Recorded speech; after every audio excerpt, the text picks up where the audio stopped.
On April 11th, 2021, Josh Ourada, an avid climber, decided to free solo the Nutcracker, a 500-foot 5/8 graded route on Manure Pile Buttress in Yosemite, California.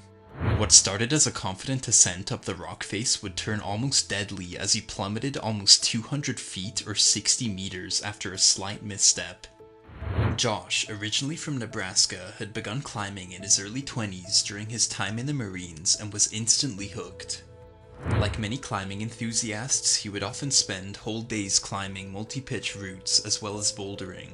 Eventually, Josh got into free solo climbing where he wouldn't have a rope or any other safety from falling. He has said that being alone and climbing routes free solo would give him a sense of freedom and would validate his level of confidence he had for climbing. He had soloed as high as 510 graded routes in single pitch sport climbs in places like Mission Gorge. However, he has said that he never free soloed anything if he was not in the right mental space for it. On the day of Josh's fall, he arrived in Yosemite on a Saturday morning, which was typically a busy day of the week for the springtime.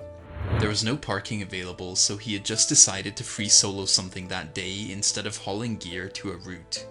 It was his intention that he would only climb away from other people, and if he ran into anyone rope climbing on the way up, he would ask if they were comfortable with him passing them before doing so. Josh saw that a route on Manure Pile Buttress called the Nutcracker was clear, and he took the opportunity.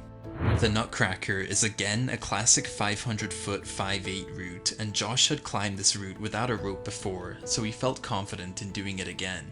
After making his way up 3 of the pitches, it was halfway up the 4th pitch that the worst scenario when free soloing happened.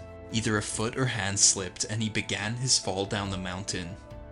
The route was fortunately on a slight angle, not quite vertical, so Josh was desperately trying to slow down his descent with his hands, getting a load of road rash as he hurtled towards the 2nd pitch, 150 to 200 feet below. Cole Ramey was on the 2nd pitch of Nutcracker at the time and saw Josh falling straight towards him, having to dive out of the way to avoid being landed on. By some miracle, Josh was still alive after landing on a boulder in a sitting position. Cole spent the next 4 hours ensuring that Josh got rescued, after which a helicopter came to take him to the hospital. Josh suffered severe injuries including a fractured heel, a fractured L1 vertebrae, fractured pelvis, a collapsed lung, and multiple lacerations. He lost all feeling in his feet, toes, backside, and groin. Cole said he was in absolute disbelief that Josh was even alive. Climbers on a completely different route on the mountain had heard a loud vocal sound followed by a thud, which made them call rescue as well. If it wasn't for the people there that day, Josh would have almost certainly not made it. Doctors have given Josh just a 20% chance of him regaining feeling below his ankles, but he still chooses to be optimistic, considering taking up aid climbing. He has said that free soloing is completely off the table. After Josh's accident, discussion arose about the ethics behind free solo climbing. Some have said that his actions were super irresponsible given that a party was below him. Others have said that since Josh asked the party beforehand, he had the green light to do it, and that letting a soloist pass is accepting a level of risk. However, Josh has said that he wishes he had not soloed that day and that he feels remorseful for putting other people at risk and having them deal with the situation. Let me know what your thoughts are in the comments below on the act of free soloing and whether it can be considered ethical.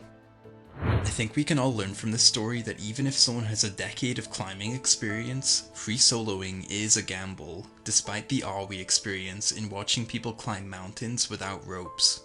Josh is lucky to be alive, and hopefully he makes a full recovery, taking what lessons he can from the almost fatal incident.